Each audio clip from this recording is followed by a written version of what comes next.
Retour sur le plateau de TV Finance, il est 9h01. La Bourse de Paris vient donc tout juste de démarrer sa séance. Et pour évoquer ce CAC, on file retrouver Charles Janus, coach chez Interactive Trading. Charles, bonjour.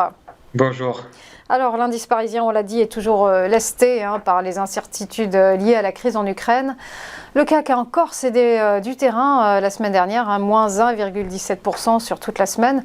Et la crainte d'un conflit imminent s'accentue. Oui, un indice parisien qui reste ballotté entre les décisions géopolitiques, la diplomatie, bien évidemment, en toile de fond, toujours cette thématique d'inflation et de politique monétaire plus restrictive à prévoir. Et puis un marché donc très technique, on le voit sur le CAC 40 avec ce graphique, une moyenne mobile à 200 périodes qui a servi de rebond technique la semaine dernière pour l'indice parisien. C'est un point de repère pour les investisseurs de moyen long terme. Si jamais on avait des annonces diplomatiques, géopolitiques qui venait apporter de la volatilité sur l'indice parisien, eh bien c'est un premier niveau important de moyen terme à défendre, cette moyenne mobile à 200 périodes, et c'est un niveau à partir duquel on pourrait avoir une grosse relance des acheteurs comme on a pu le voir la semaine dernière. D'ailleurs, la semaine dernière, quand le rebond technique s'est formé, on a eu un grand chandelier vert, qu'on appelle un Marubozu en langage technique.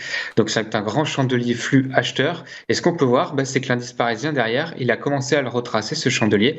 Il est revenu vers les 6900 points et ça correspond parfaitement au centre, au milieu de cette bougie verte importante. Et donc c'est vraiment un niveau de très court terme, très technique à défendre pour les acheteurs. Donc par exemple aujourd'hui, si on avait un repli sur l'indice parisien, eh bien, ce serait le premier niveau d'intervention, cette fois-ci pour les court-termistes.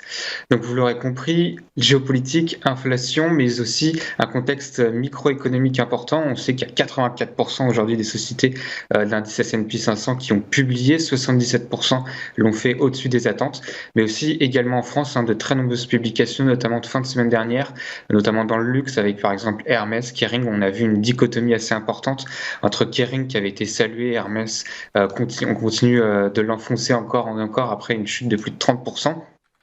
Et c'est dans ce contexte qu'en fait les opérateurs vont pouvoir aller faire du stock picking, alors que les indices vont rester encore neutres dans l'attente d'une nouvelle géopolitique ou sur la politique monétaire. Donc c'est vraiment un moment propice au stock picking, donc dans le secteur du luxe par exemple, mais aussi par exemple sur des sociétés qui ont fait des annonces, notamment de recapitalisation, d'augmentation de capital avec, on pense notamment à EDF ou à Air France.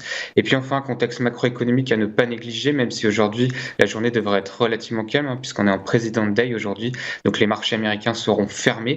En revanche, ce matin, quelques PMI en Europe devraient un petit peu guider les opérateurs. Et puis surtout, en fin de semaine, on aura de très importantes statistiques, notamment le PIB américain ou encore un indice d'inflation qu'on appelle le Core PCE Price. Donc, vous avez vu, en début de semaine, pour l'instant, du calme, avec la géopolitique en toile de fond. Et puis, au fur et à mesure de la semaine, on va voir les statistiques macroéconomiques qui vont revenir sur le devant de la scène avec le retour des indices américains. Et donc, on devrait avoir plus de volume et un petit peu plus de volatilité, notamment c'est sur le côté géopolitique des annonces sont faites. Merci beaucoup, Charles Janus, pour votre décryptage et bonne journée à vous. À suivre après une courte pause, quelles valeurs et quels actifs vont se démarquer aujourd'hui? Vous saurez tout avec les Market Movers.